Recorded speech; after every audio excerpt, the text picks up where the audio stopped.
फिर उसके बाद जो भी है, फिर शाम से आपको या तो अगले दिन से, अगर एक दिन पहले किया है तो अगर दिन में किया तो आप शाम से, सोमवार से तो आपको ये जाप शुरू कर देना है। समय एक ही होगा आपका। माला आप 108 रखेंगे, अच्छी बात है, बहुत जल्दी ऊर्जा बन जाएगी।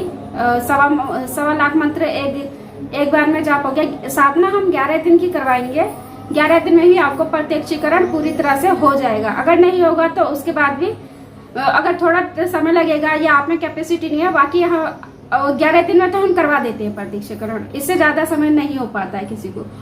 किसी का हो गया, अगर किसी ने कोई लापरवाही कर दी है या गलती कर दी है, उस वजह से उसको लेट हो गया या उसका विश्वास नहीं है, तो वो बात अलग है बिल्कुल।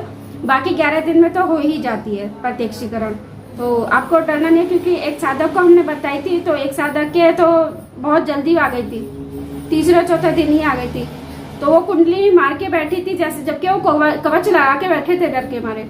तो और फिर भी वो कवच के अंदर तो सिर्फ वही शक्ति आएगी जिसको आपने बुलाया है। तो वो आके वो साइड में जो चौकी लगी थी, बाजोट लगा था उनका, तो वो साइड में आके कुंडली मार के बैठ गई थी। तो वो उधर से बिल्कुल डर के तुरंत भाग गए वो उससे। और जिसके लिए साधना कर रहे थे, उसी शक्ति को आप, अगर मान लो आपने किसी रिश्तेदार को बुलाया और उसको इतने प्रेम से इतनी पूजा कर मिन्नतें कर करके बुलाया, तो और उसके आने के बाद तुम ऐसे होपलेस होके भाग जाओ, तो उस व्यक्ति को कैसा फील होगा आप खुद सोचिए।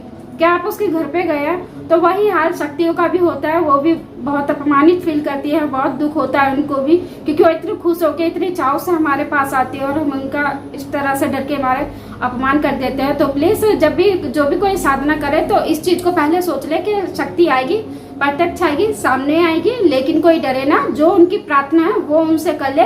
उनके ऊपर जो भी फूल की पंखुड़ियां वो फेंके, उन्हें दूध, जो भी चीनी का आपने दूध खाया उन्हें दूध अर्पण करें, और जो भी है उनसे प्रार्थना करें।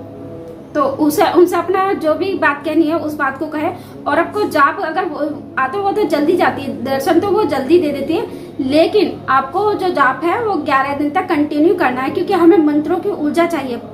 क्योंकि प्रत्यक्ष तो माता पहले दिन भी आ जाती है, इसमें कोई इश्यू नहीं। कई बार वो हवन से ही प्रसन्न होकर आ जाती है।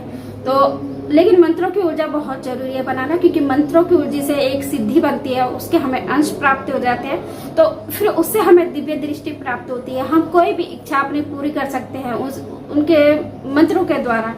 ठीक है, मंत्रों के जो हवन करते हैं, जो भी अपनी प्रार्थना के लिए, तो हम जन कल्याण भी कर सकते हैं। अगर किसी को मनसा देवी की सवारी चाहिए तो वो उसका भी हम मंत्र दे देंगे, तो आप सवारी भी बुला के जन कल्याण कर सकते हैं। तो और जितनी भी मैंने आपको YouTube पर कितनी सारी वीडियो डाली हैं, वो सारी जितने भी वीडियो जन कल्याण के लिए हैं, बिल्कुल मैंने उन साधना पे कोई शुल्क नहीं रखा है। वो किसी भी प्रकार से आप मुझसे पूछना चाहते हैं, कोई राह लेना चाहते हैं तो ले सकते हैं। परमात्मा से जोड़ने वाली साधना है और बहुत ही अच्छी वो है। वो पाठ जितने भी आपको करने हैं, चाहे जो भी करें, सादे परमात्मा से कनेक्ट है। तो आप आगे बढ़िए, तो सब्सक्राइब करें, शेयर करें एंड लाइक करें, और अपने कमेंट अवश्य भेजें कि आपको वीडियो में और भी कुछ जानना चाहते हैं तो आप वीडियो में भेज सकते हैं। और भी किसी अप्सरा की साधना के बारे में आप जानना चाहते हैं तो मैं वो अवश्य डालूंगी। और हम लोग साधना भी करवाते हैं, तो जिसको भी साधना लेनी हो तो वो हमसे साधना भी ले सकता है, और हम फोन पे से उनका मार्गदर्शन कर सकते हैं। और लेकिन अभी फिलहाल हमारे पास इतनी जगह नहीं है कि हम अपने पास सानिध्य में साधना करवाएं। अभी हम कोशिश कर रहे हैं कि हमारे पास जगह भी हो, तो जैसी जगह होगी तो फिर हम सेमिनार भी रखेंगे और साधनाएं भी अपने सानिध्य में करवाएंगे। तो और जिसके जो भी सवाल होंगे वो सामने से हमसे पूछ सकते हैं बार बार। तो जय श्री राम।